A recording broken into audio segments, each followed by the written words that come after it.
A veces nos olvidamos que la Inmaculada es patrona de muchísimos países, Sí. de bastantes, ¿no? Bastante, sí. Yo aquí tengo la lista, si quieres se la leo. Sí, por favor, porque Mire. aquí nos escucha mucha gente de varios países Sí. y tal vez se sientan identificados, ¿no? Porque es la patrona, la Inmaculada, de muchísimos países. Mire, aquí dice, patrona de Argentina, Brasil, Chile, Colombia, Corea del Sur, Ecuador, El Salvador, España, Estados Unidos, Filipinas, Guatemala, Japón, Macao, México, Nicaragua, Panamá, Paraguay, Perú, Polonia, Portugal, Uruguay y Venezuela. Impresionante.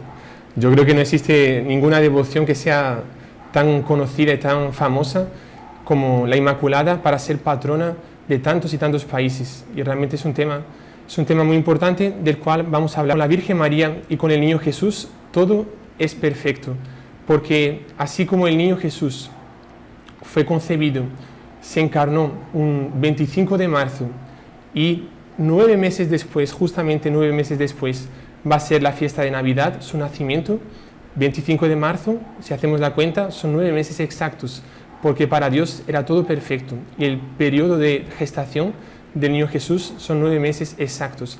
Así como eso pasó con el Niño Jesús, había pasado antes también con la Virgen María. Ella fue concebida un 8 de diciembre y también 9 meses exactamente después ella va a nacer. Tenemos la fiesta el 8 de septiembre, que es la fiesta de la Natividad, del nacimiento de la Virgen María.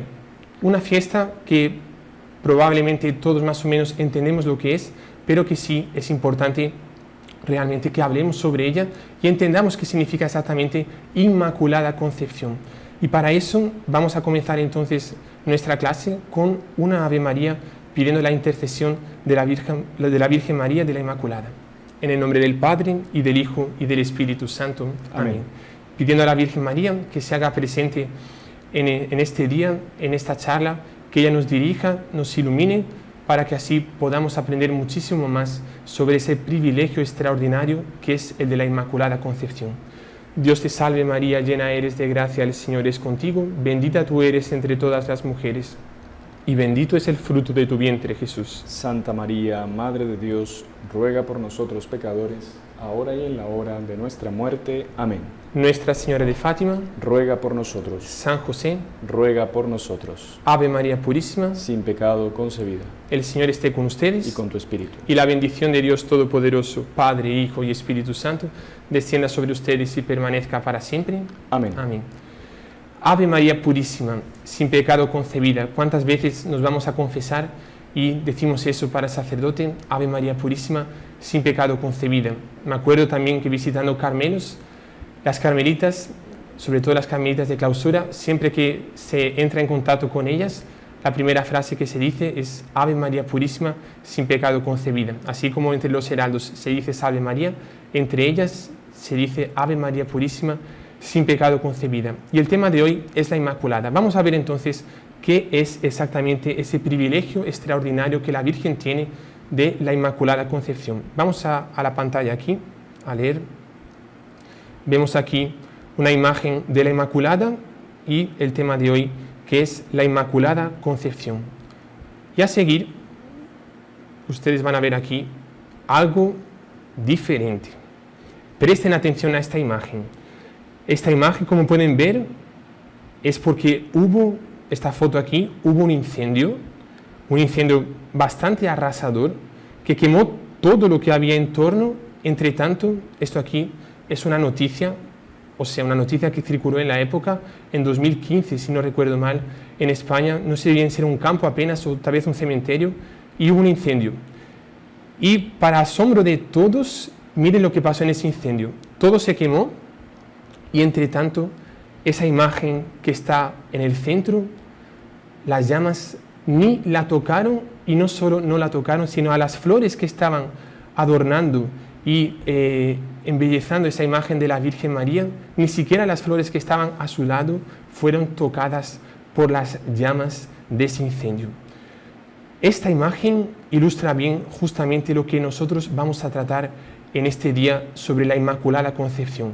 La Virgen María fue la única que fue preservada de un incendio que es el incendio del pecado original, Cuando Adán y Eva pecaron, nuestros primeros padres en el paraíso, como ellos pecaron, siempre los sucesores, siempre los hijos y los hijos y los hijos heredan, consecuentemente por su falta, heredan el pecado original.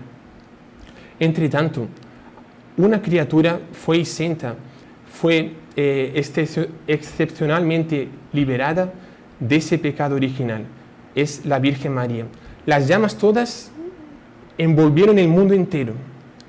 Entre tanto, a la Virgen María no llegaron. Los pecados, ni siquiera el pecado original, pero sobre todo también los pecados actuales, los pecados personales, no tocaron en la Virgen María y ni siquiera llegaron cerca, como esas flores también que están custodiando y están guardando, están honrando a la Virgen María. Esas flores que ustedes ven aquí son las flores de sus virtudes, son las flores de sus dones. La Inmaculada Concepción. ¿Qué es exactamente la Inmaculada Concepción? Vamos ahora a la pantalla, vemos nuevamente esta imagen y vemos que la Santa Iglesia entiende como definición de la Inmaculada Concepción. Vamos a leerlo aquí. Es la completa exención del pecado original concedida a María Santísima por un privilegio especial desde el primer instante de su existencia. La Virgen María, así que fue concebida, ella fue enteramente exenta, liberada de ese pecado original. Todos los hombres son concebidos en pecado. Ella, la única criatura, con evidentemente nuestro Señor Jesucristo, que es Dios, y algunos autores levantan la hipótesis también de San José, pero lo que es dogma, lo que sabemos con plena certeza, es que la Virgen María fue exenta de la culpa original. Vamos a continuar leyendo aquí. Vemos aquí una imagen muy bonita de unas montañas nevadas con unas flores. Nuevamente aquí la imagen de la Virgen y leemos: la concepción de María difiere de la de los otros porque, primero, fue la consecuencia de una milagrosa gracia a sus piadosos padres, ya muy mayores, San Joaquín y Santa Ana, los papás de la Virgen María.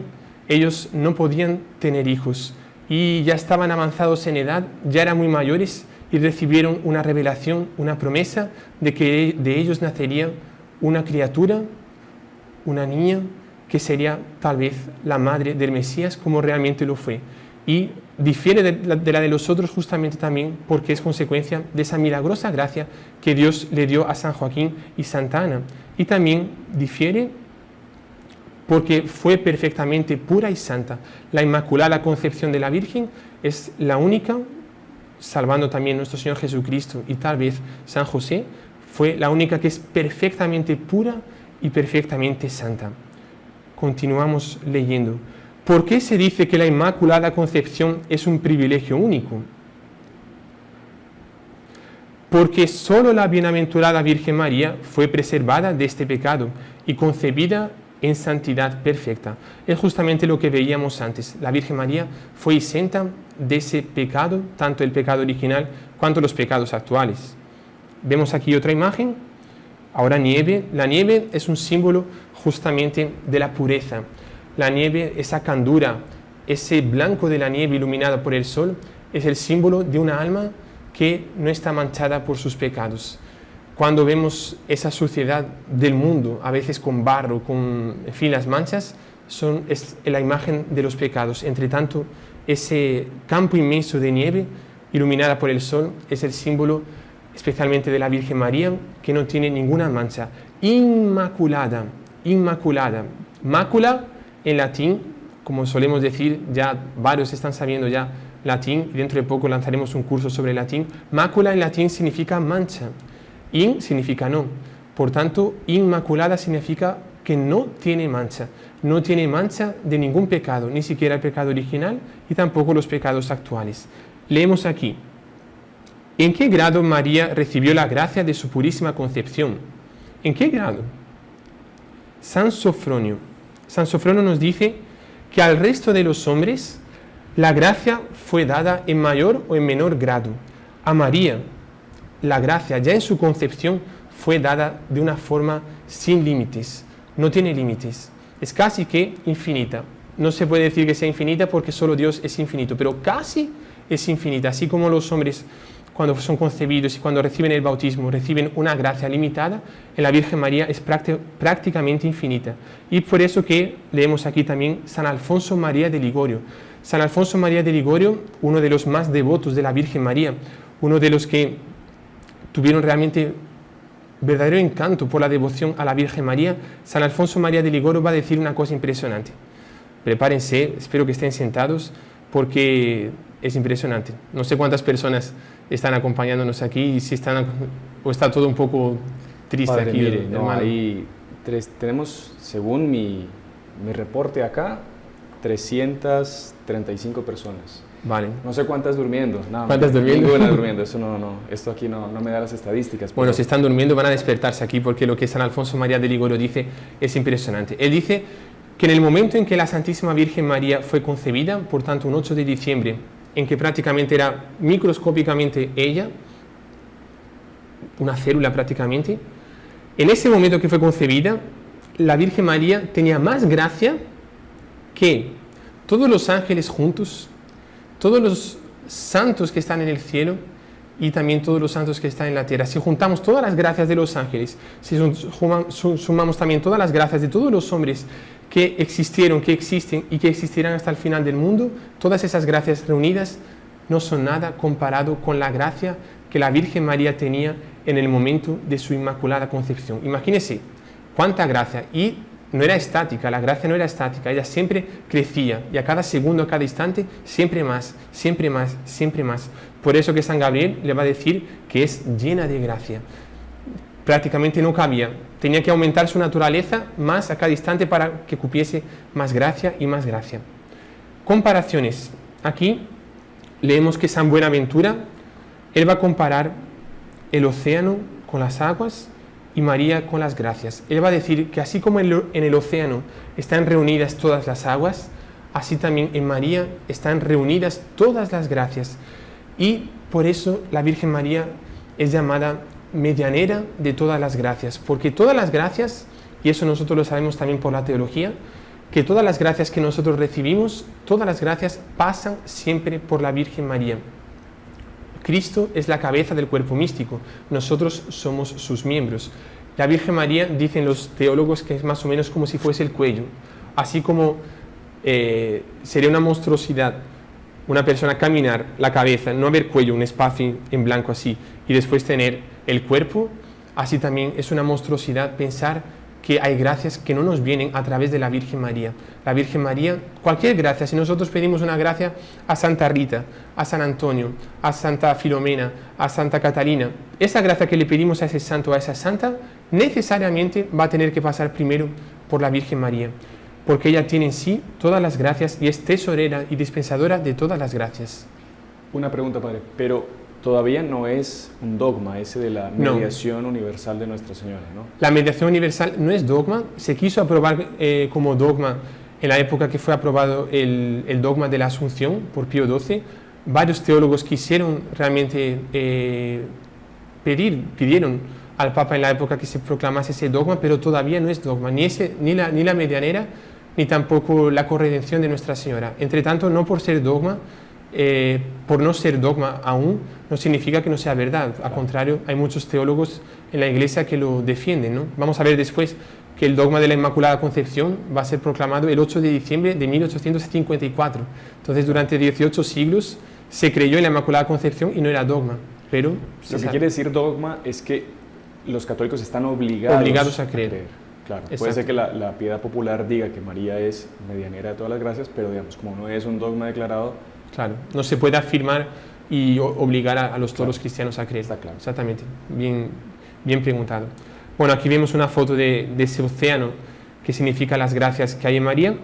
Aquí sol y estrellas. También San Buenaventura dice que así como para nosotros, no absolutamente hablando, porque el sol es más pequeño que otras estrellas y brilla menos que otras estrellas, pero para los que están en la tierra, la estrella que más brilla es la que vemos más cerca, que es el sol. Y el sol no se compara a ninguna estrella, porque en el esplendor, los rayos que él ilumina sobre la tierra son mucho mayores que cualquier estrella. Así también, si nosotros comparamos la santidad y la gracia que hay en María, la comparamos a los otros santos, María es ese sol que no tiene comparación, con relación a las otras estrellas. Las otras estrellas iluminan, es verdad, pero no se comparan a esa estrella que está cerca de nosotros, que es el Sol. Esas son la cantidad de gracias que hay en la Virgen María. Vemos ahora en la pantalla también unos horizontes, un panorama muy bonito y otra imagen de la Inmaculada. Podemos leer aquí: desde ese momento de la concepción, ¿a qué grado de santidad esa gracia tan abundante elevó a María Santísima? ¿Cuál es la respuesta? A un grado incomprensible para la inteligencia humana, de cierto modo a un grado casi infinito. Como decía San Alfonso, que esa gracia que ella recibió en su Inmaculada Concepción, en ese momento ella ya era más llena de gracia que todos los ángeles y todos los hombres y santos que existieron, existen y existirán hasta el fin del mundo. Por tanto, es casi que infinito esa cantidad de gracias que la Virgen María tenía en su Inmaculada Concepción. Vemos aquí también ahora otro panorama con nubes, una montaña muy bonita, la misma imagen de la Inmaculada, y leemos: la Virgen María se aprovechó del tesoro de gracias que recibió al ser concebida. Claro, ella en el momento de su concepción recibió ese tesoro inmenso de gracias. Ella lo aprovechó. Ella en todos los momentos de su vida fue creciendo en gracia y virtud por sus actos perfectísimos, por los favores que el Señor se complacía en llenarla y a los cuales ella correspondía con todas las fuerzas de su alma. La Virgen María, a cada instante que decíamos, después de su Inmaculada Concepción, aún en esos 9 meses que estaba en el claustro materno de Santa Ana, ella a cada instante crecía más y se aprovechaba así de ese tesoro de gracias que Dios le había dado y siempre crecía más. Por su perfecta y constante correspondencia a la gracia, mereció recibir efusiones de gracias cada vez más abundantes y crecer sin cesar en santidad y merecimientos en la presencia de Dios. Más o menos como un péndulo que conforme va más avanzando para un lado, después avanza más para el otro lado, después más para el otro lado. Así que la Virgen María fue concebida sin pecado. Ella correspondía a la gracia y por esa correspondencia Dios le daba todavía más gracia, aumentaba más. Y ella, por esa gracia que Dios le dio, correspondía más y amaba más a Dios. Y después Dios le daba más gracias y más gracias. Por eso dicen que la muerte, si se puede llamar muerte, de Nuestra Señora, de la Virgen María, que llaman de dormición, existe un debate teológico si realmente la Virgen María murió propiamente o no. Algunos autores dicen que sí, otros dicen que apenas fue un sueño. Pero lo que es seguro, es cierto, es que ella en cuerpo y alma subió después a los cielos, como decíamos en el dogma de la Asunción. Pero la Virgen María, dicen los teólogos, que si ella murió o se durmió, digamos, la causa de la muerte no fue una enfermedad, no fue como a nuestro Señor Jesucristo que lo mataron, fue porque en ella no cabía más gracia. La naturaleza ya, por así decirlo, estaba tan llena, que era necesario subir al cielo porque no cabían en ella tantas gracias. Y nosotros cuando vamos a rezar, nosotros no podemos rezar solo con por así decirlo, una piedad popular, que es muy bueno tenerla, claro, pero tenemos que entender la cantidad de gracias que hay en la Virgen María. Nosotros tenemos que tener muchísima más fe cuando nos dirigimos a una imagen o espiritualmente a la Virgen María y saber que en ella están todas las gracias, que por un simple acto de su voluntad, si ella dice quiero, ella nos lo concede, porque Dios no niega absolutamente nada a esas gracias que la Virgen María le pide y que pasan por ella y que nosotros recibimos. Entonces siempre tenemos que tener esa fe cuando vamos a rezar. Continuamos leyendo aquí, vemos un paisaje con nieve, como decíamos, esa nieve es el símbolo de la pureza de la Inmaculada Concepción. Volvemos a ver esa imagen. La pregunta que colocamos ahora es, ¿se puede tener una idea de ese crecimiento continuo de la gracia en María? Imposible. ¿Por qué es imposible? Porque ni siquiera durante su sueño ese crecimiento se interrumpía. Eso es impresionante, porque no solo por sus actos de voluntad conscientes crecía la gracia en María, pero también en cuanto estaba inconsciente, soñando, ella ofrecía ese sueño, ese descanso para Dios, y durante el sueño crecía en gracia. Y eso es interesante para nosotros porque cuando vamos a dormir, muchas veces, infelizmente, tal vez algunos, no rezan antes de descansar, no rezan antes de dormir. Y tenemos que siempre hacer una oración antes de dormir. Y lo que podemos hacer, claro, pedir la intercesión de la Virgen María, de Dios, de los santos, para que nos den un merecido descanso, pero también podemos ofrecer nuestro descanso, para que en esas horas que vamos a descansar, ofrecerlo a la Virgen María. Podemos ofrecer, nuestro fundador decía, ofrezcamos nuestras respiraciones. Cuando expiramos, nuestras batidas de corazón, nuestras pulsaciones, podemos ofrecerlas a la Virgen María para que sea un cántico de amor, que ese pulsar de nuestro corazón sea, por así decirlo, un acto de amor que dice: yo os amo, Dios mío, yo os amo, Virgen María. En la sístole y en la diástole, que son los movimientos del corazón, que sean también una continua oración a Dios en ese momento que no estamos conscientes, por lo menos que en nuestra inconsciencia estemos también rezando. Eso era lo que hacía la Virgen María. En cuanto dormía, rezaba, porque los santos rezan 24 horas por día. Santa Teresa dice que la oración es la elevación de la mente hacia Dios, y los santos, inclusive cuando duermen, también están rezando. Vemos aquí una imagen de la Virgen María, el niño Jesús, durmiendo, y preguntamos, ¿por qué la Virgen María fue preservada de la mancha original? Podríamos preguntarnos, ¿fue apenas un designio de Dios? ¿Cuál es el motivo por el cual ella fue preservada del pecado original? La respuesta es porque ella estaba llamada a ser la Madre de Dios. Claro, aquí entramos en otro privilegio, que es la maternidad divina, que es el don más alto que existe en la Virgen María. Varios privilegios ella tiene: la virginidad perpetua, la maternidad divina, la Inmaculada Concepción, su asunción, muchísimos dones ella tuvo, pero el don más alto es la maternidad divina. Y como ella estaba llamada por Dios desde toda la eternidad a ser la madre de Él, la madre de Jesús, hombre y Dios verdadero, claro, el niño Jesús debería encarnarse en una criatura que estuviese enteramente purificada. Nosotros no podemos comprender ni imaginar que Dios quiso encarnarse en un templo espiritual, en un alma, en un cuerpo que fuese manchado. No podía ser. Entonces, como que Dios preparando esa llegada, estamos ahora en el Adviento preparándonos para la llegada del Salvador, así también Dios quiso preparar su morada en un templo enteramente purificado, que es el templo, el cuerpo de la Virgen María, libre del pecado original. Aquí los teólogos dicen argumentos de conveniencia por el sensus fidei. Sensus fidei es una expresión latina que significa el sentimiento de la fe. Y Dios coloca en el pueblo cristiano, un sentimiento de fe por el cual siente lo que es verdad. Así también los cristianos, al escuchar sobre la Inmaculada Concepción, como decíamos, fue proclamada apenas, lo vamos a ver después, fue proclamada solo en 1854, pero durante 18 siglos siempre se creyó en la Inmaculada Concepción. ¿Por qué? Porque era conveniente que fuese inmaculada. Dice San Agustín: carne de Cristo, carne de María.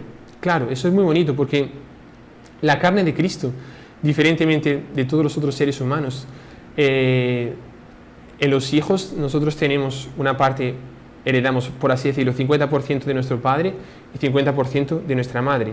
Entonces, nos parecemos tanto a nuestro padre cuanto a nuestra madre. Tal vez físicamente algunos se parecen más a su papá, otros más a su mamá, otros tal vez físicamente se parecen más a su papá, pero en el temperamento se parece más a su mamá. El 50%, está todo mezclado. En la Virgen María no era así. La Virgen María, perdón, el niño Jesús no fue así.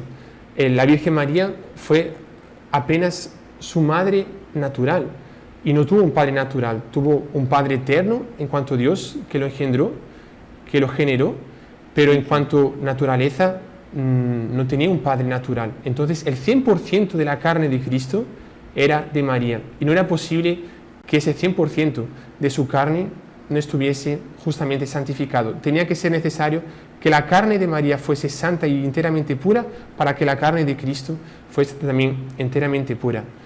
No sé, hermanos, si tenemos alguna pregunta, algo, continuamos nuestra exposición. Continúe, padre, tranquilo. ¿Sí? Sí, la gente está muy contenta, acompañando muy bien, pero yo creo que el tema es largo y... Vale, vamos a continuar entonces. Aquí una frase del Cantar de los Cantares, que ya profetizando y prefigurando a la Virgen María: eres infinitamente bella y en ti no hay mancha alguna. Esa frase se refiere, y los teólogos la aplican a la Virgen María, porque Ella es infinitamente bella por su pureza, por su candura, por su inocencia, y en ti, en la Virgen María, no hay mancha alguna. Otro argumento, ella tenía todos los dones de las criaturas, todos los dones que Dios dio a los ángeles y a los hombres. Ella, la Virgen María, lo tenía en un grado supereminente. Por eso que San Anselmo dice que si los ángeles se conservaron puros, ¿por qué no iría a conservarse pura la reina de los ángeles? Claro, si la Virgen María es llamada la reina de los ángeles, y los ángeles que perseveraron, no los ángeles que no perseveraron, que son demonios, pero los ángeles que perseveraron fueron puros desde el primer momento, ¿cómo es posible que la Virgen María, que era llamada y es llamada a ser la reina de los ángeles, cómo es posible que ella no fuese pura, por lo menos durante ese tiempo, y fuese solo bautizada después, como pasa con todos nosotros? La Virgen María era necesario que desde su primer instante fuese pura en su concepción, y por eso la llamamos la Inmaculada Concepción. Aquí otros argumentos de conveniencia. Potuit dequit ergo fecit. También una frase latina del Beato Duns Scotum. Significa, pudo, convenía, luego lo hizo. Dios puede todo. Era conveniente que su madre fuese inmaculada, como hemos dicho, para que Cristo heredase la carne enteramente purificada. Era conveniente, por tanto, Dios lo hizo. Si Dios podía y era conveniente, no hay ninguna discusión. Dios lo hizo así. Otro argumento, la reina de los ángeles iría a estar bajo la tiranía del demonio y vencida por él. Tiene relación con el argumento anterior, pero en vez de aplicarlo a los ángeles que perseveraron, que son los ángeles de Dios, también con relación a los demonios. ¿Cómo es posible? Porque el pecado nos hace esclavos de Satanás, esclavos del demonio. ¿Cómo es posible que la reina de los ángeles y vencedora de los infiernos podía estar vencida por Satanás? Imposible. Ella tenía que ser desde su primer instante la soberana del universo y reina de los ángeles y también vencedora de todos los demonios. Otro argumento, iría a ser medianera de la reconciliación y al mismo tiempo enemiga de Dios por su pecado. Claro, la Virgen María es aquella que no se reconcilia con Dios. ¿Cómo es posible que ella, que es la reconciliadora por excelencia, cómo es posible que fuese enemiga de Dios por su pecado? No podía ser, tenía que ser inmaculada. Otro argumento, leemos aquí, si Eva, que nos perdió a partir del pecado de Adán y Eva, como decíamos en el comienzo, fue la que trajo, nuestra primera madre, la primera Eva, fue la que trajo la perdición al mundo. ¿Cómo es posible que si Eva, que nos perdió, fue creada en gracia y justicia original? Eso lo sabemos, que Adán y Eva no fueron concebidos en pecado, fueron concebidos cuando fueron creados en gracia. ¿Cómo es posible que Eva fue creada en gracia si nos trajo la perdición y la Virgen María, que nos salvó, que nos trajo la salvación, iría a ser concebida en pecado? Es imposible. La segunda Eva, mucho más gloriosa, mucho más importante que la primera, debería ser también creada en gracia. Por tanto, no podía ser concebida en pecado. Este último argumento, penúltimo argumento vemos aquí, la sangre de Jesús podría brotar de un manantial manchado. ¿Cómo es posible que la sangre de Jesús, más o menos como un manantial que vemos de aguas cristalinas, ese manantial es puro en su esencia, en su nacimiento, y las aguas que corren de ese manantial son puras porque su nacimiento es puro? ¿Cómo es posible que la sangre de Jesús, que nacía de ese manantial de la Virgen María, podía estar manchada por ese manantial que es la Virgen, estar manchado? Jamás. Debía estar siempre pura. Y el último argumento aquí de conveniencia, la madre de Jesús podría ser la esclava de Satanás. Nunca. Si la madre de Jesús era justamente esa madre tan perfecta, ¿cómo podía ser esclava de Satanás? Vemos, por tanto, esos argumentos que nos demuestran realmente que la Virgen María fue concebida sin pecado original. Esto es importante porque no solo estamos aquí dando una clase, una charla de formación, pero ustedes seguramente van a tener personas, enemigos muchas veces de la religión, o personas tal vez que sean un poco ignorantes, que van a cuestionar la Inmaculada Concepción. ¿Cuántas blasfemias se dicen hoy en día al respecto de la Virgen María, que dicen que era una pecadora como las demás? Eso es mentira. Y ustedes tienen que entender aquí, tienen que guardar esos argumentos para poder después santamente discutir y llevar la verdad a esas personas que están en su error. Continuamos aquí nuestra lectura. Vemos esta imagen muy bonita también del trono de la sabiduría, Sede Sapientia, de la Virgen María. Leemos, la creencia en la Inmaculada Concepción se apoya también en otras pruebas, además de los argumentos de conveniencia. Hay otras pruebas también. Sí. En las Sagradas Escrituras y en la tradición. Las Sagradas Escrituras es la palabra de Dios y lo que está escrito ahí, Dios lo ha revelado. Y la tradición también es la palabra de Dios, no escrita, pero la palabra oral que fue heredada de los apóstoles, de las enseñanzas que nuestro Señor Jesucristo nos dejó y de la cual la Iglesia es depositaria y sabe interpretar santamente y verdaderamente las enseñanzas de nuestro Señor Jesucristo que dejó en la tradición. Sagradas Escrituras, vamos a ver en el Antiguo Testamento qué es lo que se dice al respecto de la Virgen María. Primero, protoevangelio. El protoevangelio está en el Génesis, es ese momento en que Dios castiga a la serpiente y dicta la sentencia de que habrá enemistades entre ti, serpiente, y entre la mujer, entre su descendencia y la de ella. Es la enemistad perpetua que San Luis habla muy claramente en el tratado sobre el demonio y la Virgen María y la descendencia del demonio, que son los hijos de las tinieblas, y la descendencia de la Virgen, que son los hijos de la luz. Protoevangelio. ¿Cómo aplastar la cabeza de la serpiente si ella hubiese sido, aunque sea por un solo instante, esclava del demonio? El protoevangelio tiene relación con ese argumento que veíamos antes en los argumentos de conveniencia.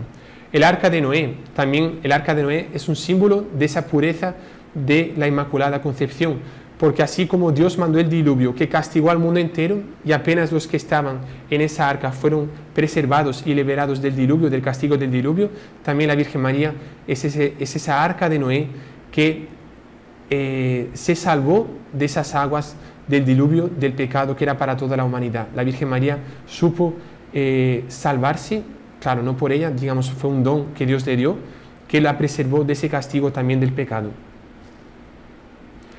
El lirio crecido entre las espinas también es una frase del Cantar de los Cantares que dice que es un lirio nace en el medio de las espinas. También las espinas simbolizan los pecados y el pecado original, y florece un lirio que es el símbolo de su pureza, de su Inmaculada Concepción. El velo de Gedeón. El velo de Gedeón. Gedeón también fue llamado por Dios para liberar al pueblo israelita que yacía esclavo, estaba siendo tiranizado por los madianitas, y Dios lo llamó a través de un ángel, y Gedeón le pide una señal, y la señal era que extenderían un velo sobre una piedra, y él decía que si al día siguiente ese velo se quedaba seco y todo el resto se quedaba mojado, era un símbolo de que esa misión era realmente un mandato divino, porque no se lo creía que él era el último hombre, el último hijo de la última familia, de la última tribu de Israel. Entonces, ¿cómo que podía ser el último de los hombres, estar llamado a ser el Salvador de Israel? Y le pidió una señal a ese ángel, a ese enviado por Dios, que era un ángel, y realmente al día siguiente aparece el velo completamente seco y todo el entorno estaba mojado. Para no ser suficiente, él le pide que sea lo contrario al día siguiente, que el velo se quede mojado y todo el resto se quede seco. Así también pasó. En atención a ese pedido, el ángel hizo con que el velo se quedase mojado y el resto seco. Las dos cosas simboliza la Virgen María. Eran las aguas del diluvio, del pecado, y ella única, ese velo, por así decirlo, que en cuanto el resto se quedaba inundado por el pecado, ese velo se quedaba seco. Y al contrario también, cuando, por así decirlo, el desierto de la falta de gracia que había estaba en torno, también el velo se quedó mojado, que era el símbolo de las gracias que venían. Eso es un símbolo también de la Inmaculada Concepción de María. Vemos ahora aquí, podemos leer Sagradas Escrituras, ahora en el Nuevo Testamento. Vamos a ver principalmente dos. Es el saludo del ángel San Gabriel. ¿Cómo San Gabriel se presenta a la Virgen María? ¿Cómo la saluda? Ave llena de gracia. Ave llena de gracia. Llena de gracia no se lo dijo a nadie más. La Virgen María es aquella, como decíamos antes, que fue inmaculada, pero también estaba llena, y siempre más llena, y siempre más llena. Y eso da testimonio el ángel San Gabriel, es una prueba de su Inmaculada Concepción. Y también el saludo de Santa Isabel cuando la Virgen María la va a visitar para servirla, porque estaba ya embarazada de San Juan el Bautista, y la Virgen María también estaba embarazada del niño Jesús. Santa Isabel la saluda diciendo: bendita tú entre las mujeres, entre todas las mujeres. Y realmente, entre todas las mujeres, la Virgen María es la más santa, la que más merece honra, porque fue apenas ella que fue liberada del pecado original. Según la tradición, vemos aquí lo primero: desde el origen del cristianismo hubo constantemente escritores que hablaron de la Inmaculada Concepción de María.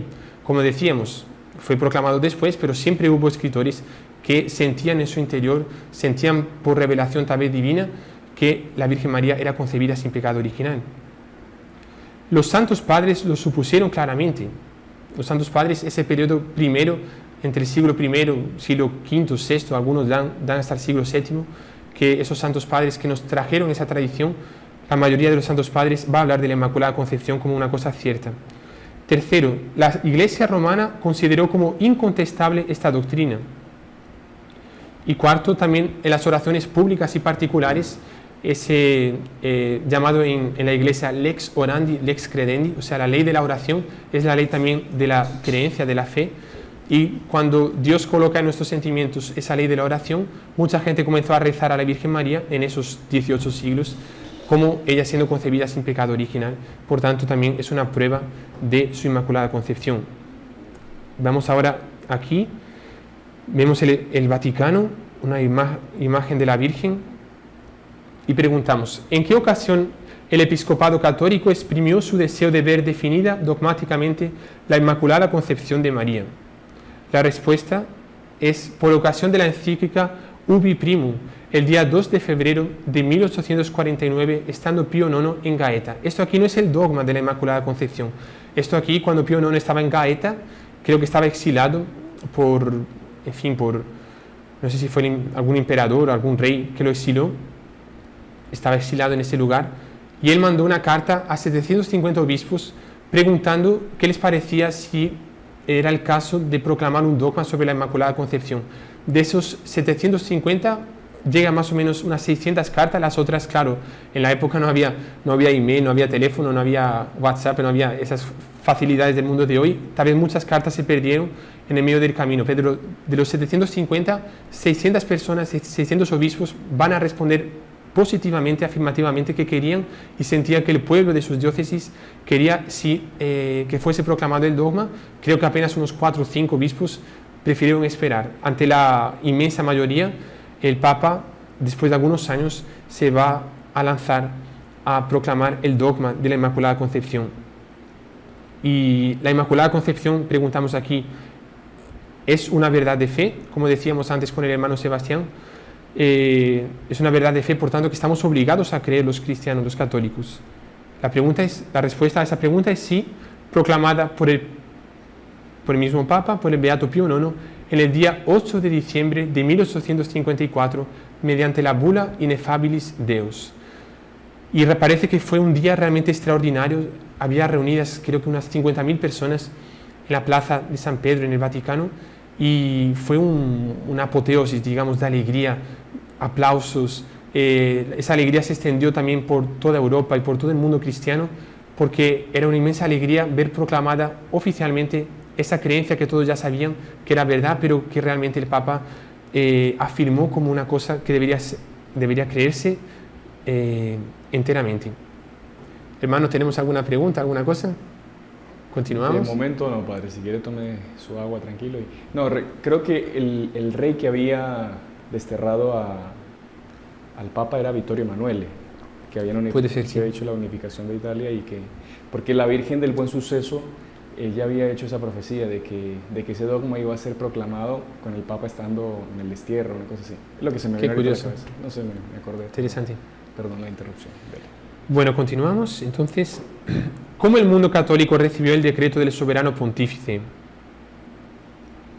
Explosión de alegría, era lo que decíamos antes. Proclamando que María fue concebida sin pecado, Pío IX creó una verdad nueva. No, como decíamos, no se limitó apenas a declarar como verdad de fe lo que antes era una piadosa creencia. O sea, todo el mundo sentía en su corazón que era verdad. Inclusive, como vamos a ver después, la Inmaculada era patrona de muchísimas cosas, pero con ese dogma realmente se afirmó como fe, como una verdad de fe, esa creencia de la Inmaculada Concepción. Vemos aquí también otra imagen de la Inmaculada. ¿En qué día la Iglesia celebra la fiesta de la Inmaculada? Sabemos que es el 8 de diciembre, la tendremos mañana, ya estamos celebrando las vísperas. El origen de esta fiesta no es conocido a ciencia cierta, pero se sabe que en Oriente ya en el siglo VI ya se celebraba, en Francia en la mitad del siglo XII, y de Francia pasó a Italia, España y Alemania. Algunos dicen que en España, estaba leyendo otros artículos sobre la Inmaculada, y dicen que en España también en el siglo VII más o menos ya se creía muchísimo y se rezaba a la Virgen María como Inmaculada. Una bula de Sixto IV en el año 1496 extendió la fiesta para la Iglesia Universal. Como decíamos, no en cuanto dogma, el dogma va a ser proclamado 3 siglos después, pero ya en cuanto fiesta litúrgica se celebraba así la Inmaculada Concepción. Vemos aquí este iceberg también simbolizando esa pureza de la Virgen María, esta imagen aquí de la Virgen María también. ¿Cuál es el principal efecto de este glorioso privilegio? María nunca cometió pecado alguno, no teniendo ni siquiera la menor inclinación para el mal. Por tanto, no solo son esas gracias que ella recibió, pero como decíamos, ella fue concebida sin pecado y nunca pecó. No es solo ser concebida sin pecado, pero también nunca en su vida cometió ningún pecado. Era enteramente pura, enteramente santa. ¿Qué se entiende al decir que María nunca cometió ningún pecado?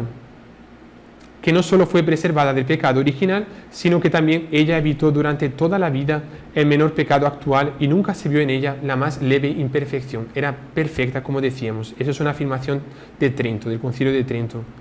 Vemos aquí esta montaña también con esa niebla. La Virgen María es concebida, es prefigurada y simbolizada también por la niebla, que es más o menos esa pureza también que vuela y es leve porque a la voluntad de Dios, al soplo del Espíritu Santo, la niebla también va donde le mandan.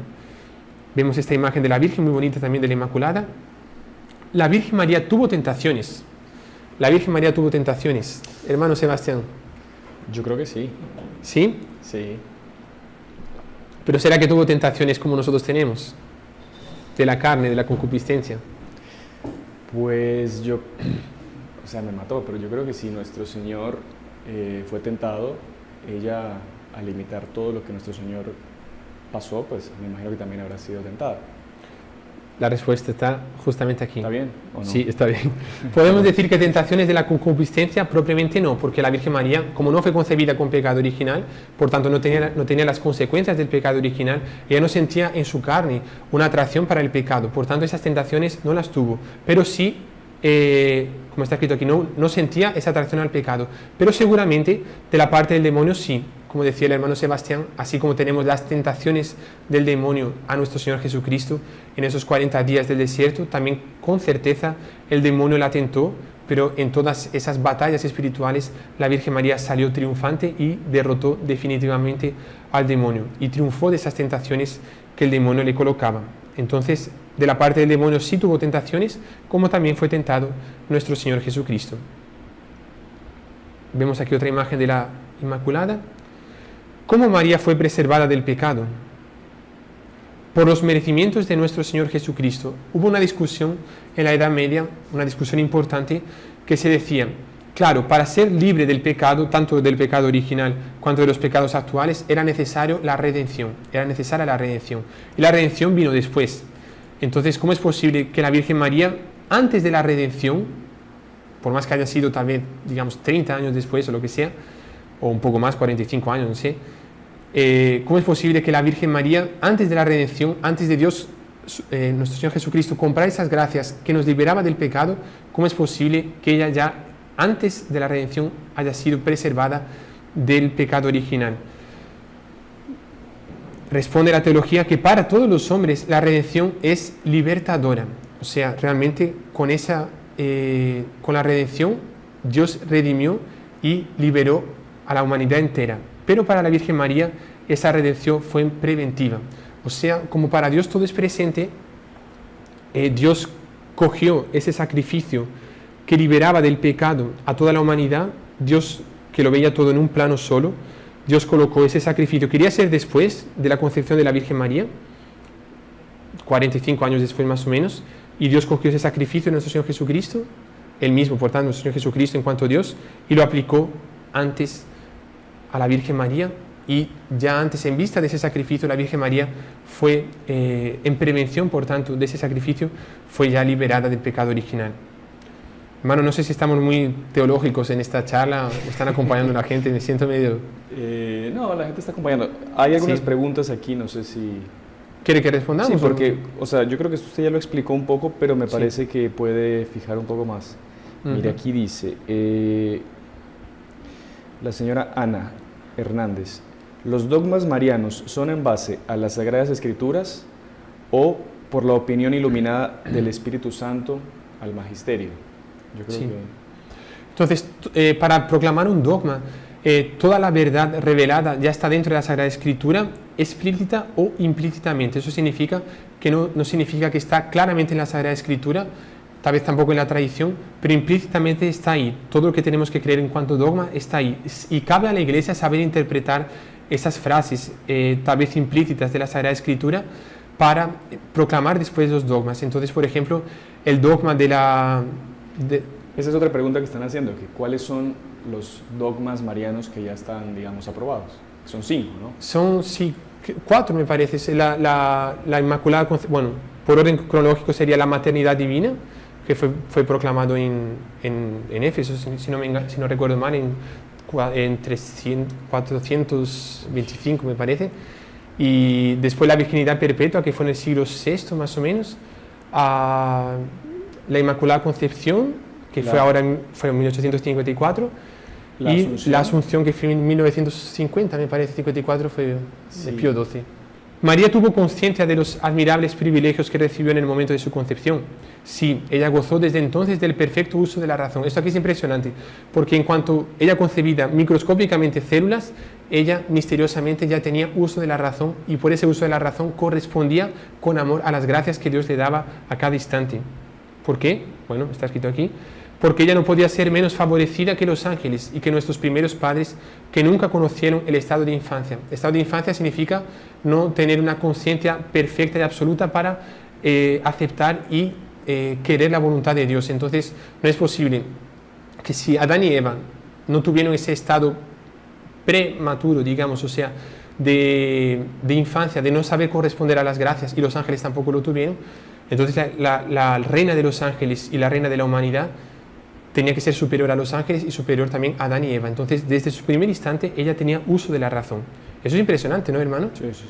Tener uso de la razón microscópicamente, pero en su alma ya sabía, ya correspondía a eso.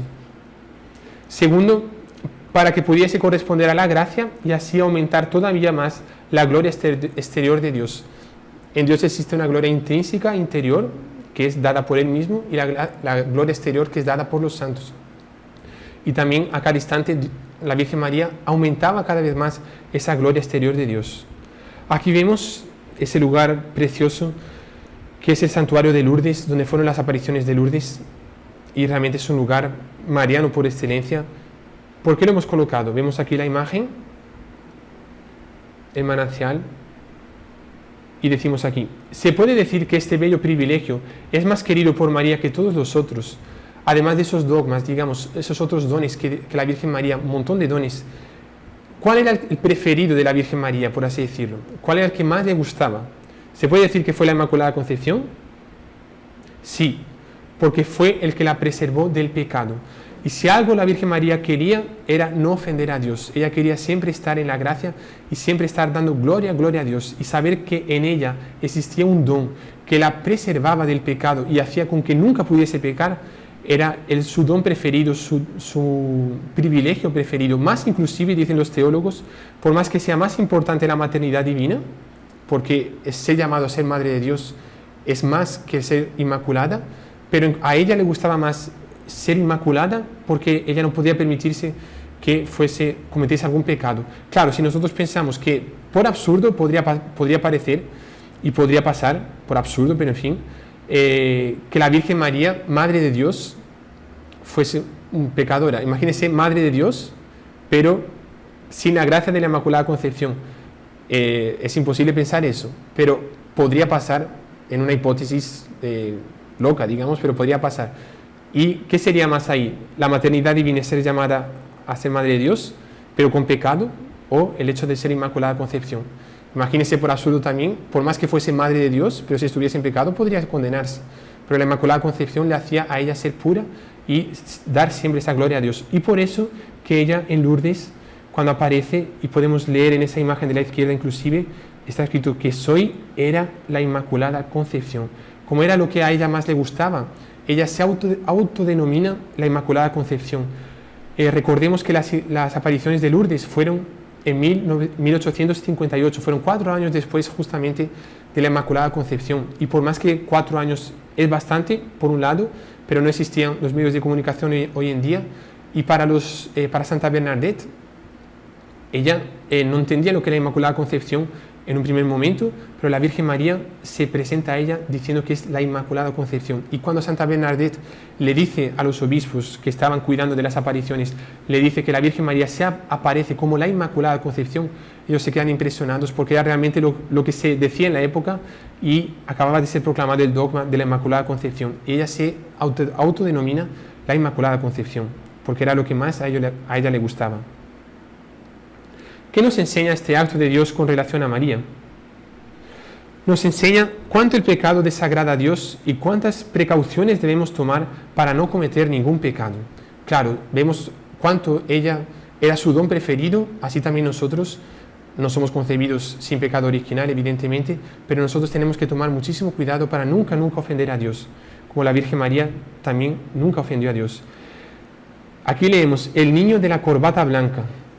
Esto aquí no hace parte de la teoría, pero es apenas una historia que sucedió justamente en 1852, por tanto 2 años antes.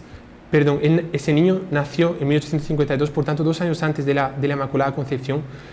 Era un niño muy puro, los papás lo habían consagrado, así que nació, fueron a una iglesia en Francia, y lo consagraron en las manos de la Virgen, y en fin, pasa el tiempo, el niño realmente es un verdadero ángel, y llegó el día de su primera comunión. Cuando llega el día de su primera comunión, él se va a confesar para hacer su primera confesión, y le dice al sacerdote que él quería hacer un propósito, el propósito de esa corbata blanca que él iría a llevar en su primera comunión. Él decía que esa corbata blanca era el símbolo de su inocencia. Y él hizo un propósito, estaba queriendo hacer un propósito, de en cuanto no pecase gravemente, él se mantendría esa corbata blanca. Y esa corbata blanca sería, por así decirlo, el símbolo de su pureza, de su inocencia. Y decía que la quería llevar siempre, hasta el final de la vida, para mantener su inocencia. El padre le dice que es un propósito un poco diferente, un poco extraño, no le recomienda hacer, él se lo pide a su mamá, la mamá le dice también que no es el caso de hacerlo, y él se queda triste. La noche antes de su primera comunión, él está súper triste. Ahí su mamá va a verlo en su cuarto y le dice, hijo, si tú quieres hacer ese propósito, lo puedes hacer. Se queda súper contento, va a su primera comunión, recibe por primera vez a nuestro Señor Jesucristo, y él hace el propósito de nunca quitarse esa corbata blanca en cuanto él está en estado de gracia. Pasa el tiempo, pasan los días, siempre usando esa corbata, va a la escuela, al colegio. La gente se ríe de él porque parece un absurdo llevar esa corbata blanca, le preguntan qué es, él no lo quiere decir, hasta que un día un niño que era bastante amigo le pregunta y él le confiesa ese propósito, ese santo deseo que tenía de mantener su inocencia, y esa corbata blanca simbolizaba su inocencia. Ellos se quedan impresionados, comienzan a respetarlo, explota, digamos, la guerra en 1870, la guerra franco-prusiana, él es llamado a defender a su país, a Francia. Claro, no podía usar en el ejército la corbata blanca porque no era permitido, pero lo guarda en la mochila, la corbata blanca. Va a la guerra para morir, si es necesario, por Dios y por su país. Y en cierto momento de la batalla recibe un tiro y él está ya muriendo. Se le acerca un sacerdote, le pregunta si quiere confesarse, y él le dice, Padre, me confesé hace pocos días, mi conciencia no me acusa de nada, no necesito confesarme porque no tengo materia de confesión para pedir nada, ya me he confesado de lo que sea. No tengo ningún pecado grave, pero lo que sí quiero, claro, que me des la unción de los enfermos, pero quiero sobre todo que cojas de mi mochila, cojas esta corbata blanca y se la entregues a mi mamá. y dile a mi mamá, que ella sabe de mi propósito, que nunca en mi vida he manchado esa corbata blanca. Apenas en este momento esa corbata blanca está manchada de sangre por defender a Dios, por defender a la religión, por defender a mi país. Y es el símbolo de mi alma que muere inocente, pero también con la sangre de mi sacrificio. Evidentemente el sacerdote se emocionó y se la llevó después a su mamá. Es también un propósito no físico que debemos hacer nosotros, pero sí de alguna manera espiritual, de nunca absolutamente pecar. Y ya estamos terminando, faltan 4 minutos aquí en nuestra charla. La Inmaculada Concepción de María nos recuerda también con qué pureza debemos aproximarnos de la Eucaristía. Claro, debemos estar puros para recibir a nuestro Señor Jesucristo en la comunión, como la Inmaculada lo tuvo puro cuando recibió en su seno al Señor Jesús, su Hijo. Este aquí es el penúltimo slide. ¿Cuáles son las principales gracias que María recibió en el momento de su concepción? Vamos a leerlo aquí, son varias. Primero, comunicación de la gracia santificante de un modo digno de la liberalidad de Dios. Así como nosotros en nuestro bautismo recibimos la gracia santificante, la Virgen María lo recibió todo en el momento de su Inmaculada Concepción. Recibió también, en ese momento que fue concebida, recibió todas las virtudes. Recibió también todos los dones del Espíritu Santo y, como decíamos, en un grado altísimo, superior a los ángeles y a los hombres. Cuarto, certeza de no caer en pecado por el privilegio de la impecabilidad. En ese momento de su Inmaculada Concepción, ella también recibió esa certeza, que fue lo que le alegró muchísimo, de que nunca pecaría. Quinto, extinción del fuego de la concupiscencia. Como decíamos en el comienzo de la charla, el fuego es el símbolo de la concupiscencia. En la Virgen María se extinguió completamente ese fuego y no tenía la mancha de la concupiscencia. Sexto, uso perfecto de la razón. Como decíamos antes, ella tenía perfecto uso de la razón a todos los momentos, aunque era pequeñita, microscópico, pero ella tenía perfecto uso de la razón. Séptimo, tenía una inocencia paradisíaca. Así como nuestros primeros padres eran inocentes sin mancha, así también la Virgen María era enteramente inocente. Octavo, un juicio siempre claro. No era como los días de hoy, que nosotros estamos tan confusos, vemos tantas confusiones del mundo de hoy, pandemia, no sé qué, cuántas locuras que vemos, que parece que está todo un caos. La Virgen María tenía el juicio perfecto de todo. Esa pureza de su inocencia le hacía juzgar todo claramente, le hacía ver la voluntad de Dios a cada instante. Y último, noveno, ella tenía, por causa de ser inmaculada, tenía un cuerpo dotado de singular perfección, insondable delicadeza. ¿Qué debería ser la Virgen María? Esa pureza. Nuestro fundador decía, Monseñor Juan Clau, él le decía a las de la Orden Segunda, a las hermanas, le decía, quieren ser bellas. Decía, sean puras, porque es la pureza lo que da belleza al cuerpo. Claro, si nuestra alma está pura, nuestro cuerpo también queda puro. Por eso dicen que la pureza es la virtud llamada angélica, que nos asemeja cada vez más a los ángeles y embelleza nuestro cuerpo. Si eso es así con las personas que practican la pureza, imagínense cómo debería ser el cuerpo de la Virgen María, su luz, sus cabellos, sus ojos, el cuerpo entero, cómo debería ser realmente extraordinaria. Y eso le venía de su Inmaculada Concepción. Llegamos aquí al último slide. Vemos aquí un cuadro de una batalla, una procesión, y vemos un crucifijo, un monje que está llevando la cruz y dos atrás con una imagen. Esto aquí es lo que se conoce como el milagro de Empel. Esto aquí sucedió, y con eso terminamos nuestra charla.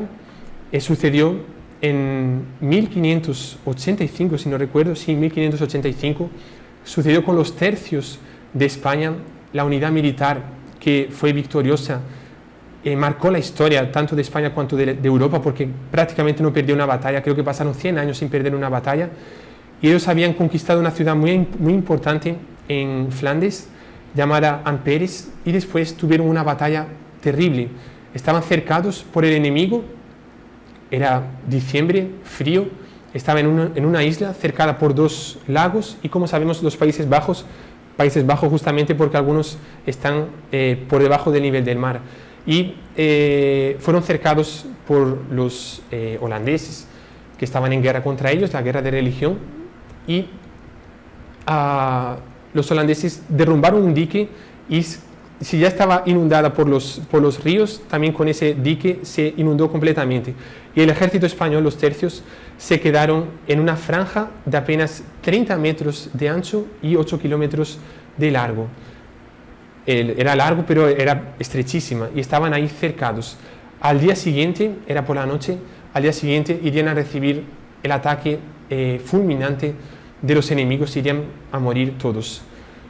Ellos, en un 7 de diciembre, comienzan a cavar para hacer sus trincheras, y un soldado español cava, y en cierto momento, ¡pam!, escucha un ruido extraño, y va a ver lo que es, y encuentran justamente una imagen, no una escultura, sino una tabla con una pintura flamenca de esa región, que era la imagen de la Inmaculada. Y lo toman como una señal y comienzan a rezar. Todo el ejército se coloca de rodillas, cantan la salve y piden la intercesión de la Virgen, porque justamente eran vísperas de la Inmaculada. Y ellos comienzan a rezar en esa noche, se preparan para el día siguiente, que iría a ser un día terrible. Y cuál es su sorpresa cuando sopla un viento helado en esa noche de diciembre, un viento helado tal vez como nunca fue, y todos los ríos y esa agua que salía de los diques se queda congelada completamente. Y los barcos que estaban cercando a los tercios españoles se quedan prisioneros, se quedan anclados ahí, porque no consiguen salir por el hielo, y los propios soldados españoles van a pie y consiguen vencer la batalla. En ese momento, algunos barcos holandeses se retiran, y el general holandés dice una frase que quedó para la historia, porque perdía siempre las batallas contra esos tercios.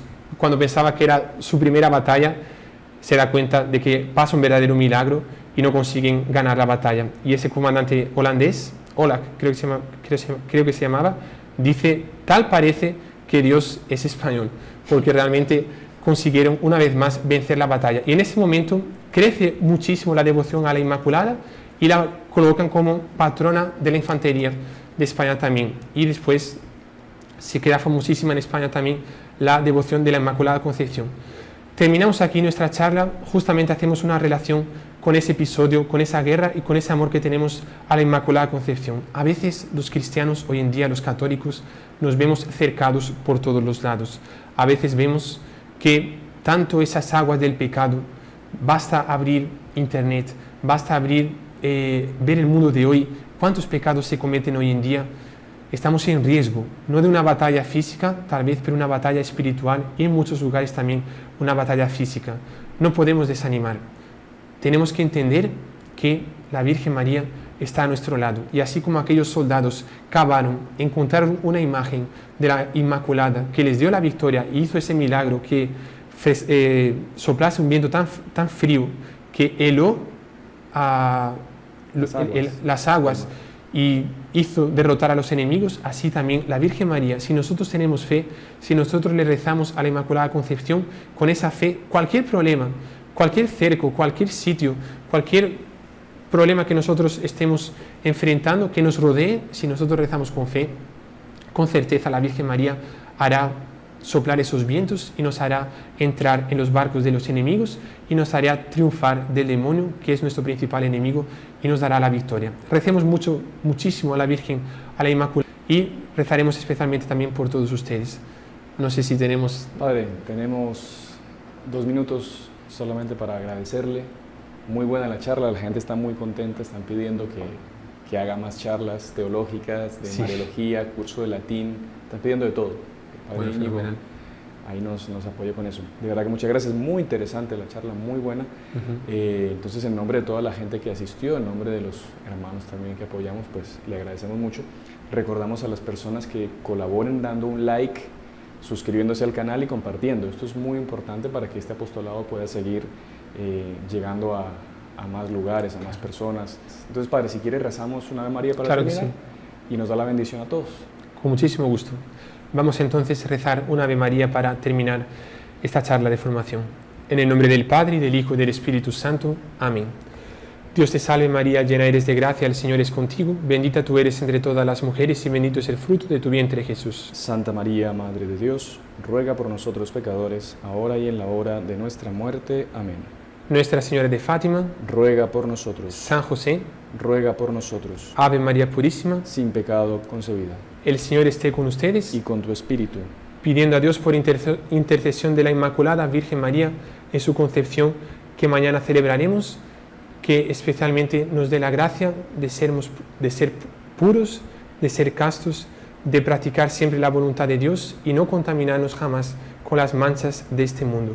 Deseando a todos una óptima celebración de la fiesta de la Inmaculada, y también a los países cuya patrona es la Inmaculada damos especialmente las felicitaciones.